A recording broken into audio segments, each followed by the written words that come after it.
పాకిస్తాన్కు గూఢాచర్యం చేస్తూ అరెస్ట్ అయిన యూట్యూబర్ జ్యోతి మల్హోత్రా కేసులో సంచలన విషయాలు వెలుగులోకి వస్తున్నాయి. తాజాగా జరిపిన విచారణలో పాక్ అధికారినితో వివాహానికి సిద్ధమైనట్లు తెలిసిందే. ఇక అంతేకాదు కోడ్ భాషలో ఎన్నో విషయాలను మాట్లాడుకున్నట్లు కూడా ఐబీ గుర్తించింది.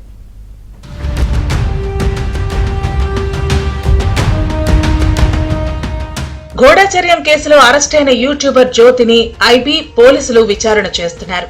అయితే ఆపరేషన్ సింధూర్ సమయంలో భారతదేశంలో పాకిస్తాన్ మిసైళ్లు, డ్రోన్లు దాడి నేపథ్యంలో పలు ప్రాంతాల్లో ఆర్మీ అధికారులు బ్లాకౌట్ విధించారు.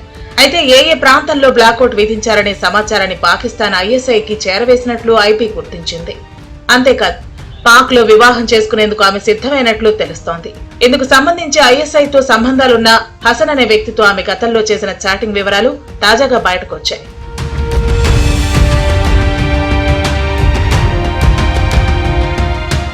పాకిస్తాన్ ఐఎస్ఐతో సంబంధాలున్న అలీ హసన్ తో ఆమె నిరంతరం టచ్ లో ఉన్నట్లు తెలుస్తోంది. కోడ్ భాషలో ఎన్నో విషయాలు మాట్లాడుకునేవారు. తాజాగా అవన్నీ ఒక్కొక్కటిగా వెలుగు చూస్తున్నాయి. తనను పాకిస్తాన్ లోనే వివాహం చేసుకోవాలని జ్యోతి కోరింది.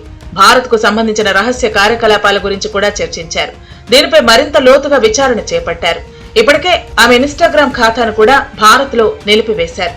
ఇక ఆపరేషన్ సింధూర్ నాటి నుంచి జమ్మూ కాశ్మీర్ సహా సరిహద్దు రాష్ట్రాలపై అధికారులు నిఘా పెంచారు. ఇందులో భాగంగా పాక్ కు వెళ్లిన కమ్యూనికేషన్లపై కేంద్ర నిఘా సంస్థలు దృష్టి పెట్టాయి. భారత్ లోనే ఉంటూ ఉగ్రవాదులకు సహకరిస్తున్న స్లీపర్ సెల్స్ వంటి వాటి వివరాలు సేకరించడమే దీని లక్ష్యం. అనుమానాస్పదంగా అనిపించిన ఫోన్ సంభాషణలు, చాటింగ్లు, ఈమెయిల్స్, మెసేజ్ల వివరాలను సేకరిస్తున్నారు. మరోవైపు పాకిస్తాన్ సింధ్ ప్రావిన్స్ లో హింస చెలరేగింది.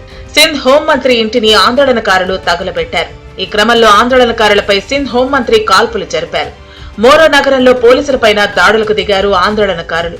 ఓ కెనాల్ ప్రాజెక్టుకు వ్యతిరేకంగా ఈ ఆందోళనలు చేపట్టారు. ఈ ఆందోళనలో ఒకరు మృతి చెందగా మరికొందరికి తీవ్ర గాయాలయ్యాయి.